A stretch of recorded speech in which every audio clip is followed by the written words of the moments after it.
At the family barbecue, my daughter-in-law defamed me as the plague that ruined our lives. She forgot that I was the one paying the mortgage.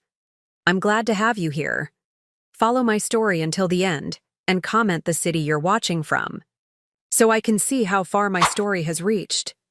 The summer air hung heavy with the scent of grilled burgers and sweet corn as I arranged the paper plates on the patio table.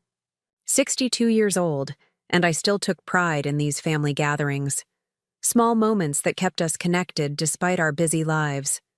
My backyard wasn't anything fancy, but I'd spent the morning making sure the flowers were watered, the grass was trimmed, and everything looked just right for my family.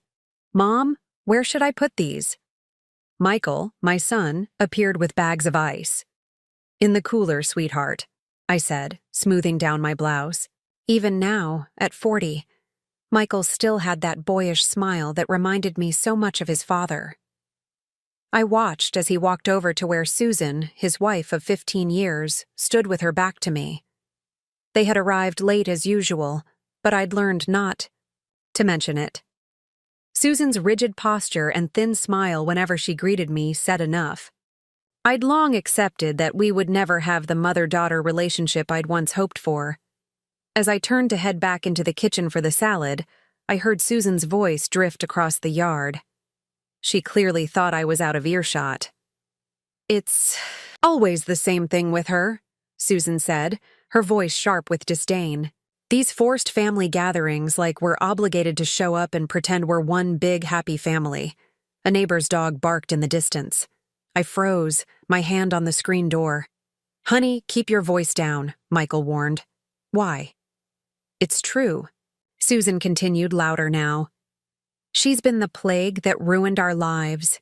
Always hovering, always having an opinion about everything we do, always holding that money over our heads." My knees felt weak.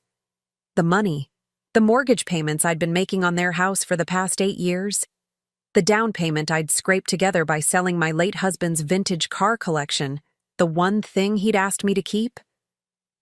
Turned slowly, my heart hammering against my ribs. Michael saw me first, his face draining of color. Susan followed his gaze and had the decency to look startled, but not ashamed. "Emma," she started, then stopped, clearly unable to find a way to smooth over what I'd heard. The patio had fallen silent. My brother-in-law Dave stared at his beer. His wife Janet suddenly became very interested in adjusting her sunglasses. My 2 grandchildren, too young to understand the tension, continued playing with the sprinkler on the lawn. "The plague that ruined your lives," I repeated, my voice surprisingly steady, despite the trembling in my hands. "That's what I am to you?" Michael stepped forward. "Mom, she didn't mean—" "I heard exactly what she meant," I said, cutting him off. I looked directly at Susan, whose chin had lifted in that defiant way of hers. "The plague that ruins your lives has been paying the mortgage on your house for 8 years. But don't worry, I won't be ruining your lives much longer."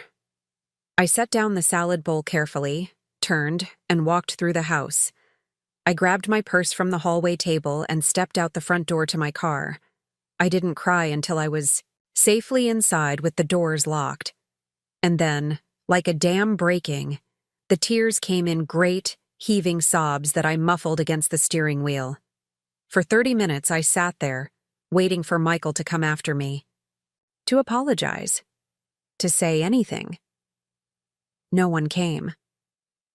When I finally drove away, I caught a glimpse of them all still in the backyard, the barbecue continuing as if I'd never been there at all. At home, I moved through the empty rooms like a ghost. I'd lived in this small ranch house since before Michael was born. After my husband Jim died 20 years ago, I'd had plenty of opportunities to downsize, but I'd kept it, telling myself that Michael might need it someday, that my grandchildren deserved a place with a yard to play in when they visited. I sank onto the edge of my bed, staring at the wedding photograph on my nightstand. Jim's confident smile, my hopeful eyes. We had been so young, so certain that love was enough. "What would you do?" I whispered to his image. The silence stretched around me, broken only by the ticking of the clock on the wall. I'd given everything to build this family, my youth, my savings, my dreams of traveling after retirement. All sacrificed because I believed family came first. And now, sitting alone in my bedroom while they continued their barbecue without me, I finally allowed myself to wonder if I had been wrong all along. 3 days passed before my phone rang. 3 days of silence broken only by the occasional text from Janet asking if I was okay. I hadn't responded to any of them. When Michael's name finally appeared on my screen, I stared at it for 5 rings before answering. "Mom," he said, his voice tight. "Susan wants to apologize. Not I want to apologize. Not, I'm sorry I didn't defend you. Susan wants to apologize." "Does she?" I said, my voice hollow. "She was just having a bad day. You know how she gets when she's stressed about money." I closed my eyes, remembering the day Jim died. Michael had been 20, halfway through college. I'd been 42, suddenly a widow with a mortgage, half the income, and a son who still needed my support. I'd gone back to work the day after the funeral, taking on extra shifts at the hospital where I worked as a nurse, determined that Michael wouldn't have to drop out of school. "Mom, are you still there?" "I'm here," I said, opening the drawer of my desk where I kept all the important documents. "Michael, do you remember when you and Susan wanted to buy that house? The one you're living in now?" He hesitated. "Of course." "Do you remember what the bank said?" Another pause. "They said we didn't qualify for the loan." "And what did I do?" "Mom, this isn't—" "What did I do, Michael?" He sighed. "You put down $50,000 for the down payment, and you co-signed the loan." "I didn't just co-sign. I'm the primary borrower. The house is in my name because your credit was so bad back then." I pulled out the mortgage statement, though I knew the numbers by heart. "I've been making the payments for 8 years. That's over $150,000. We've been going through a rough patch. Susan's business isn't doing as well as she hoped, and the kids need so much these days." I thought about my grandchildren, Emma and Thomas, 8 and 6. Sweet kids. I hadn't seen them in almost a month before the barbecue, despite living only 20 minutes away. "Remember when you called me at 2 in the morning because Susan's car had broken down and you needed $4,000 for a new transmission, Mom? Or when Thomas needed braces and your insurance wouldn't cover it? Or when Emma wanted to start ballet lessons? Are you keeping score? Is that what this is about?" His voice had that edge now, the one that sounded so much like Susan's. "Influence. No, it's not about keeping score." I closed the drawer. "It's about respect, Michael. It's about appreciation. So we should bow down and thank you every day because you helped us out? Is that what you want? For us to feel indebted to you forever?" His words stung like a physical slap. "That's not what I meant. Susan was right. You hold that money over our heads." I thought of Dorothy, my oldest friend, who had warned me years ago. "You're raising a man who thinks he's entitled to your help," she'd said after I paid off Michael's credit card debt for the 3rd time. I had defended him then, told Dorothy she didn't understand. Now I wondered if I had been the one who didn't understand. "I never asked for gratitude," I said finally. "Just respect." "Well, I'm sorry if you don't feel respected," Michael said, his tone making it clear he wasn't sorry at all. "But Susan's under a lot of stress with her business, and the kids are always needing something. And we're drowning here, Mom." I recognized the familiar turn in the conversation, the subtle shift from accusation to need. This was the pattern we'd established years ago. Michael would make me feel guilty, then present a problem that only I could solve. "How much?" I asked, the question automatic after so many years. "What? How much do you need this time?" There was a pause, then 8,000. "Just to catch up on some bills. We'll pay you back, I promise." The same promise he'd made dozens of times before. I closed my eyes and remembered Jim's voice. "You can't pour from an empty cup, Em," he used to say. I'd been pouring from an empty cup for so long, I'd forgotten what it felt like to be full. "I need some time," I said finally. "Time? Mom, these bills are due now. I need time to think about everything. About this relationship. About what it's costing me." "Cost? Is that all we are to you? A cost?" His voice rose, indignant. "We're your family, Mom. Your only family." The words hung in the air between us, heavy with accusation and manipulation. Family. The word that had been both my anchor and my chain for so long. "I have to go," I said, suddenly exhausted. "Mom!" I hung up before he could say more, before he could pull me back into the cycle we'd been repeating for years. Family was supposed to lift you up, not drain you dry. Somewhere along the way, I'd forgotten that. The morning after my conversation with Michael, I found myself sitting at my kitchen table surrounded by photo albums. Pictures of Michael as a toddler, grinning with a missing front tooth. His high school graduation. His wedding day with Susan, her smile tight even then. Family.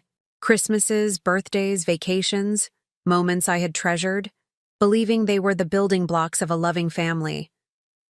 How had I been so blind? My phone buzzed with a text from Dorothy. "Coffee today?"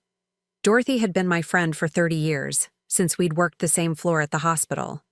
She'd seen me through Jim's death, through Michael's turbulent teenage, years through everything, and she had tried to warn me. An hour later, we sat in her sunroom, steam rising from our coffee cups. "I've been worried about you," she said, studying my face. "Janet told me what happened at the barbecue." I stared out at her garden. "Did you know? All this time, did you know how they felt about me?" Dorothy's silence was answer enough. "Why didn't you tell me?" She sighed. "I tried, Emma. God knows I tried. Remember 3 years ago when you paid for their kitchen renovation?" I remembered. $30,000 that I'd taken from my retirement fund. I told you then that they were taking advantage of you. You said I was being paranoid, that Susan was just misunderstood, I finished. I said Susan was just misunderstood. You wanted so badly to believe they appreciated you. Dorothy reached across the table and squeezed my hand. You didn't want to see the truth. I thought back to the kitchen renovation. Susan had shown me their plans. Granite countertops, custom cabinets, a wine fridge, things I'd never had in my own kitchen. When I'd hesitantly suggested something more modest, she'd looked at me with such disappointment. Michael said, "You were excited to help," she'd said. "But if you can't afford it." Of course, I'd written the check the very next day. "When was the last time they invited you over for dinner?" Dorothy asked now. "When was the last time Michael called just to check on you, not to ask for money?" I couldn't remember. The realization settled in my chest like a stone. "They visit on holidays," I said weakly. "Which holidays? Christmas, when you give them expensive gifts? Thanksgiving, when you cook the entire meal?" I looked down at my coffee, no longer able to meet her gaze. "Emma," Dorothy said gently, "you deserve better than this."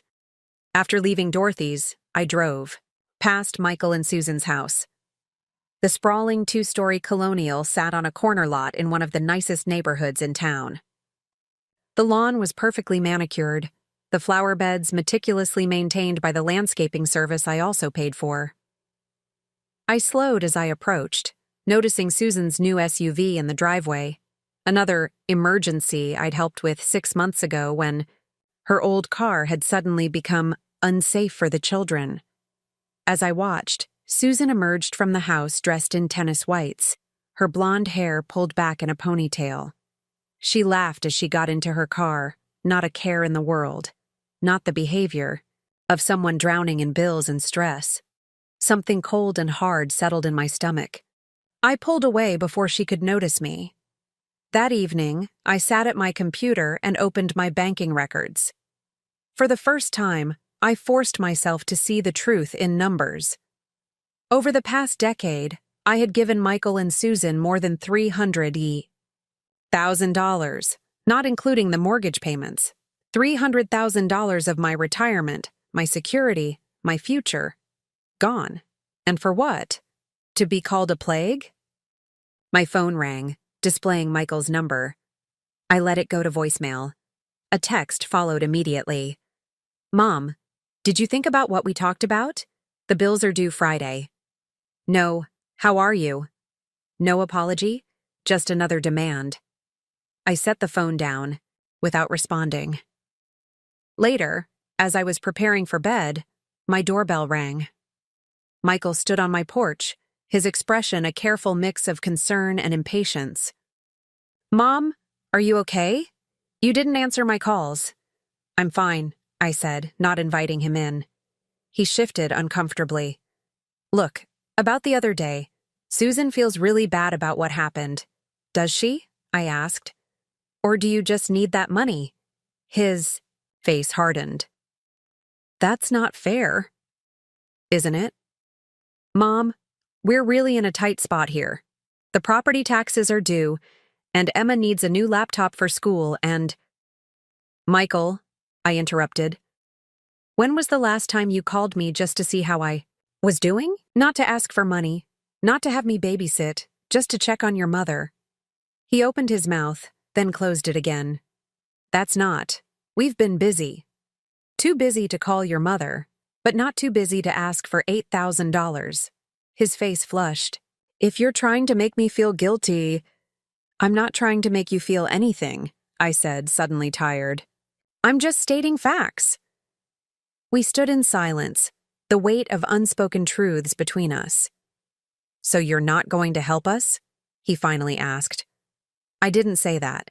I said I needed time. We don't have time, Mom. The bills are due. Friday. Yes, you mentioned that. He ran a hand through his hair, frustrated. I don't know what you want from me. I looked at my son, this man I had raised, and felt a profound sadness. That's exactly the problem, Michael. You don't know what I want. You've never asked. I closed the door gently and leaned against it, listening to his footsteps retreat down the path. The next morning, I made a decision. Instead of answering the increasingly desperate texts from Michael, I called my bank and made an appointment with a financial advisor. It was time to understand exactly where I stood. Mrs. Reynolds, the advisor said, reviewing my accounts with a deepening frown, your retirement savings are significantly below what they should be for someone your age. I nodded, swallowing hard. I've had some. Family expenses, she showed me the projections on her computer screen. At my current rate, I would run out of savings within 5 years of retirement. The mortgage payments on Michael's house were draining my accounts each month like a slow bleed. Do you have any other assets? She asked. Just my house, I said. I own it outright. That's something, she said encouragingly. But Mrs. Reynolds, I have to be honest with you. You need to make some significant changes if you want to have any financial security in retirement. I left the bank with a knot in my stomach and a folder full of grim projections. In the parking lot, I sat in my car and called the mortgage company that held the loan on Michael's house. I'd like to understand my options, I told the representative after confirming my identity. If I wanted to remove myself from this mortgage, what would that look like? The other borrowers would need to qualify for the loan on their own, or they'd need to refinance, she explained. And if they don't qualify, then the property would typically go into foreclosure unless the payments continue to be made. I thanked her and hung up, my hands trembling slightly. Michael and Susan would never qualify for the loan on their own. Their credit was still poor, and Susan's business, a small boutique that seemed to constantly need just a little more investment, barely broke even. I drove to the county clerk's office next. I needed to understand exactly what my legal obligations were. What I found confirmed what I already suspected. The house was primarily in my name, with Michael and Susan as secondary owners. I had been the one to sign most of the paperwork, with them merely adding their signatures at the end. On the way home, I drove past their house again. This time, I noticed a lawn sign for a landscaping company I didn't recognize. Had they finally started paying for their own lawn care? Then, I spotted the pool company truck in the driveway. A pool? They were installing a pool when they couldn't even pay their bills? I pulled over a block away, my heart pounding. Through a gap in the hedge, I could see workers in the backyard. Susan stood with a man in a suit, examining what looked like blueprints. A wave of anger washed over me. $8,000 for emergency bills, while they were planning a swimming pool. When I got home, I called my longtime friend Robert, who happened to be a real estate attorney. "Emma, it's been too long," he said warmly when he answered. "How are you?" "I need some legal advice," I said, getting straight to the point, "about a house I own with my son." 20 minutes later, I had a clearer picture of my situation. Because my name was on the deed and mortgage, I had certain rights, but also significant liabilities. If I simply stopped paying the mortgage, it would destroy my own credit. "You essentially have 3 options," Robert explained. "Continue paying and maintain the status quo, force a sale of the property, or have your son and daughter-in-law refinance without you. And if they can't refinance, then you're back to options 1 or 2. I thanked him for his advice and hung up, my mind racing. I needed more information before I could make a decision this big. My phone buzzed with another text from Michael. "Mom, please, we really need your help. Susan is really stressed about these bills." I set the phone down without responding. The Susan I'd seen examining pool plans hadn't looked stressed at all. That evening, I called Janet, my sister-in-law. She had always been closer to Michael than I realized, often hearing things I didn't. "Emma," she said, obviously surprised to hear from me. "Are you okay? After the barbecue, I need to ask you something and I need you to be honest with me," I said. "Has Michael said anything to you about financial problems?" There was a pause. "What kind of financial problems?" "He says they're drowning in bills, that they need $8,000 urgently." Janet's silence spoke volumes. "Janet, please, I need to know the truth." She sighed heavily. "Emma, they just put a down payment on a pool, $15,000. Susan's been showing everyone the designs." The confirmation hit me like a physical blow. "When?" "Last week. Susan said it was an early anniversary present from you." I closed my eyes, letting the magnitude of the lie sink in. They weren't just taking advantage of me. They were actively lying about me, using my name to fund their luxuries. "Emma, are you still there?" "Yes," I said, my voice steadier than I expected. "Thank you for telling me the truth." After hanging up, I sat at my kitchen table and pulled out the folder from the bank. The retirement projections stared back at me, a stark reminder of what my future would look like if I continued down this path. I opened my laptop and began making a comprehensive list of everything I had given Michael and Susan over the years. Every loan that was never repaid, every emergency that required my financial intervention, every extravagance disguised as a necessity. By midnight, I had a spreadsheet that told the story of a decade of systematic financial abuse. I had been played for a fool, but no more. The next morning, I called my bank and scheduled an appointment with their mortgage specialist.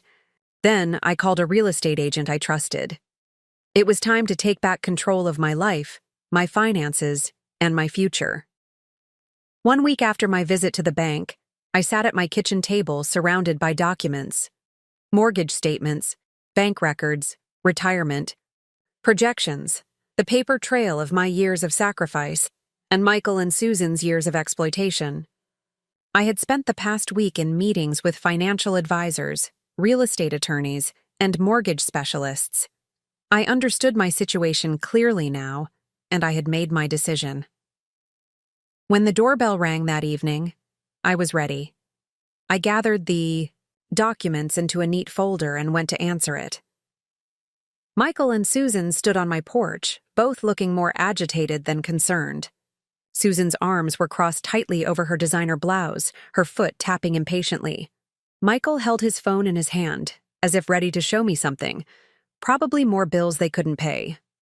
"Mom," Michael started, his voice already edged with frustration. "You haven't been answering our calls or texts for over a week. What's going on?" "Come in," I said calmly, stepping aside to let them enter. They exchanged a glance before walking into my living room. Neither of them sat down. "We're in serious trouble, Mom," Michael said, cutting straight to the point. "The bank is threatening to foreclose." I raised an eyebrow. "Which bank?" "The mortgage is with Summit Financial, and I've made every payment on time." Michael blinked, caught off guard. "I meant, our credit cards. We're maxed out, and they're threatening to take legal action." "How much do you owe?" I asked. "About 30,000, he admitted, looking down. "And you need me to pay it." Susan stepped forward. "Emma, I know we had a misunderstanding at the barbecue, but this is serious. We could lose everything." "A misunderstanding?" I repeated. "You called me a plague that ruined your lives. Was that a misunderstanding?"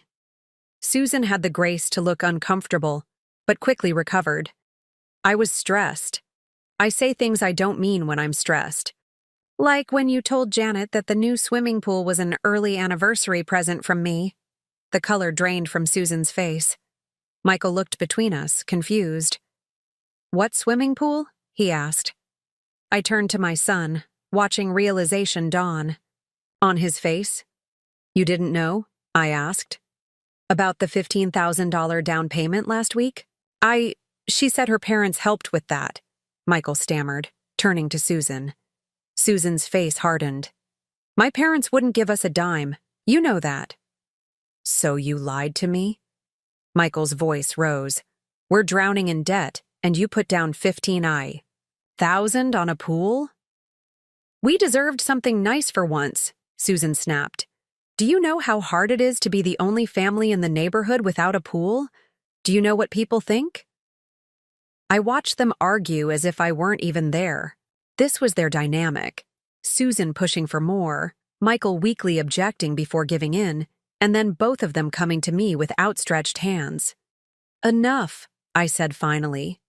They both turned to me, momentarily united in their surprise at my firm tone. "Sit down," I said, gesturing to the couch. "Both of you." They sat, looking like scolded children. I placed the folder on the coffee table between us and opened it to reveal the documents inside. "For the past 10 years, I have given you over $300,000, I began, my voice steady. "That doesn't include the mortgage payments I've been making on your house, another $150,000. Michael started to speak, but I held up my hand. "I'm not finished. I've paid for renovations, cars, vacations, private schools, and countless emergencies. I've drained my retirement savings to fund your lifestyle. And in return, I've been treated like an ATM at best, and a plague at worst." Susan's face flushed with anger. "Is this why you called us here? To throw your generosity in our faces?" "No," I said calmly. "I called you here because this ends now." I slid a document across the table toward them. "This is a statement showing that I've made the final mortgage payment on your house. As of today, I am no longer making payments." Michael's eyes widened. "But we can't afford—" "I'm aware," I interrupted, "which is why I've also filed paperwork to put the house on the market." "You can't do that!" Susan exploded, jumping to her feet. "It's our house!" "Actually, it's primarily my house," I corrected her. "My name is first on both the deed and the mortgage. I've consulted with attorneys, and I have every right to force a sale." Michael's face had gone pale. "Mom, please, where would we live?" "That's for you to figure out," I said. "You're 40 years old, Michael. It's time you stood on your own feet." "You cold-hearted bitch," Susan hissed, her mask of politeness completely gone now. "After everything we've done for you?" I laughed, genuinely amused. What exactly have you done for me, Susan? Please, enlighten me. She opened her mouth, then closed it again, unable to name a single thing. We're family, Michael said weakly. You can't just abandon us. I'm not abandoning you, I replied. I'm refusing to enable you anymore. There's a difference. So that's it? Susan's voice rose hysterically. You're throwing us out on the street because of one little comment? No, Susan. I'm taking back control of my life because of years of disrespect and financial abuse. The comment at the barbecue was just the final straw. Michael stood up, desperation in his eyes. Mom, please. We can work something out. I promise we'll change. I looked at my son, this man I had raised and loved and sacrificed everything for, and felt a strange mixture of sadness and liberation. I hope you do change, Michael. But not for me, for yourself. Susan grabbed her purse, her face contorted with fury. You'll regret this. When you're old and alone, with no one to take care of you, you'll regret this. I met her gaze steadily. I'd rather be alone than be used. Michael looked torn, caught between his wife's rage and his own shock. The real estate agent will contact you tomorrow to arrange viewings, I said. When the house sells, you'll receive 20% of the proceeds, enough for a security deposit and first month's rent on an apartment. The rest will go back into my retirement fund. This isn't over, Susan spat as she stormed toward the door. Michael, come on! Michael hesitated, looking at me with pleading eyes. Mom? It's time to grow up, Michael, I said gently. For both our sakes. As the door slammed behind them, I sat down in my armchair, suddenly exhausted. The house felt emptier than before, but also lighter. As if a weight I had been carrying for years had finally been lifted from my shoulders. I had done what I needed to do. Now I just had to be strong enough to see it through. 1 year later, I stood on the small deck of my coastal cottage, watching the sunset paint the ocean in shades of gold and pink. The salt-laden breeze tugged at my hair, now worn shorter and free of the hair dye I'd used for years. At 63, I had finally stopped trying to look younger for everyone else and started living for myself. The 6 months following my confrontation with Michael and Susan had been the hardest of my life, harder even than when Jim died. At least then I'd had purpose, raising Michael, preserving our family. This time, I had to learn who Emma Reynolds was when she wasn't someone's wife, or someone's mother, or someone's financial safety net. The sale of Michael's house had gone through more quickly than expected. The real estate market had been hot, and the house, with its premium location and the half-finished pool that had to be filled in, had sold for well above asking price. As promised, I gave Michael and Susan 20% and put the rest into my retirement fund. They had been furious, of course. Susan had launched a campaign of whispered rumors among our mutual acquaintances, painting me as a heartless mother who had abandoned her family in their time of need. Some people believed her. I lost friendships I had thought were solid. For a while, I questioned myself daily, wondering if I had made a terrible mistake. But slowly, I had rebuilt. First, I'd sold my old house. Too big, too full of fading memories, and found this peaceful cottage 30 miles from my old life. Close enough to maintain the friendships that had weathered the storm, far enough to start fresh. Behind me, the screen door creaked open. "Tea's ready," Dorothy called, carrying 2 steaming mugs out to the deck. She had been my rock through everything, never judging, always supporting. "It's beautiful tonight," she said, settling into the chair beside me. "It always is," I replied, accepting the mug gratefully. We sat in comfortable silence, watching the sky deepen from pink to purple. This was one of the gifts of my new life, the ability to simply be without constantly attending to someone else's needs. "Have you heard from Michael?" Dorothy asked eventually. I nodded. "He called yesterday." After 3 months of angry silence following the sale, Michael had reached out. The conversation had been awkward, strained with unspoken emotions, but it had been a start. Over the past 9 months, we had slowly begun rebuilding our relationship. Not as it had been, with me as the ever-giving mother and him as the ever-taking son, but as something new, something healthier. He and Susan separated, I said, the words still strange on my tongue. Dorothy raised her eyebrows. Really? When? About a month ago. He's been staying with a friend from work. After losing the house, they had moved into an apartment they could barely afford.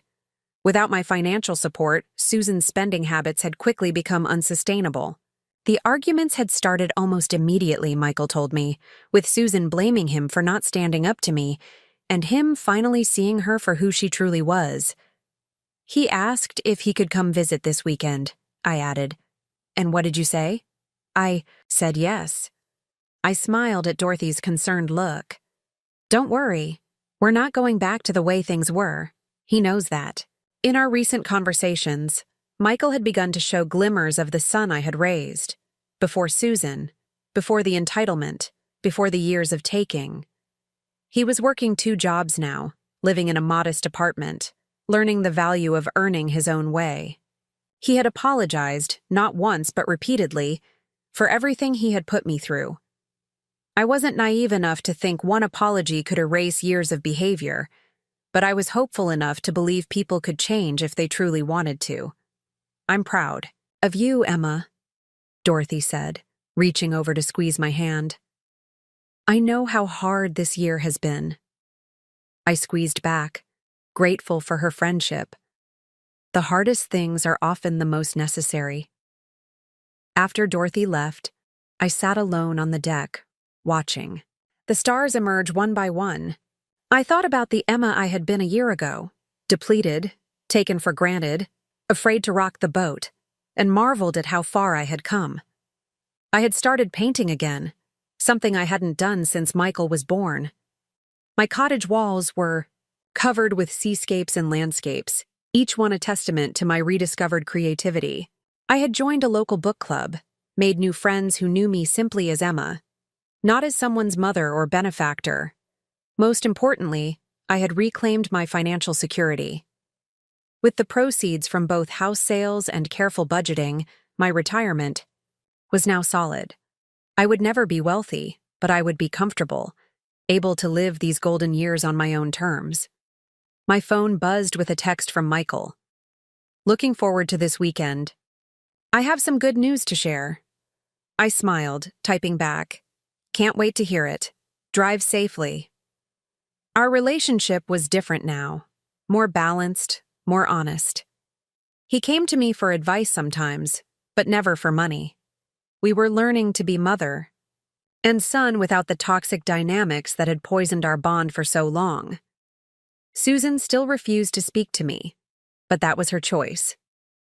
I had made peace with the fact that some relationships couldn't be salvaged, and shouldn't be. Inside my cottage, I moved through the small, cozy rooms I had decorated exactly as I wanted, without considering anyone else's preferences. On my bedside table sat a framed photo of Jim, alongside a newer one of Michael and me taken at Christmas, our first holiday together after the fallout. His smile had been tentative, mine cautious, but we had been trying, and that was what mattered, as I got ready for bed. I caught my reflection in the mirror and paused. The woman looking back at me was older, yes, with lines that told the story of both joy and heartbreak. But there was something else there, too. A quiet strength, a hard-won wisdom. You did it, I whispered to my reflection. You built a house, for yourself, not for anyone else. And this house, this life, was finally, truly mine.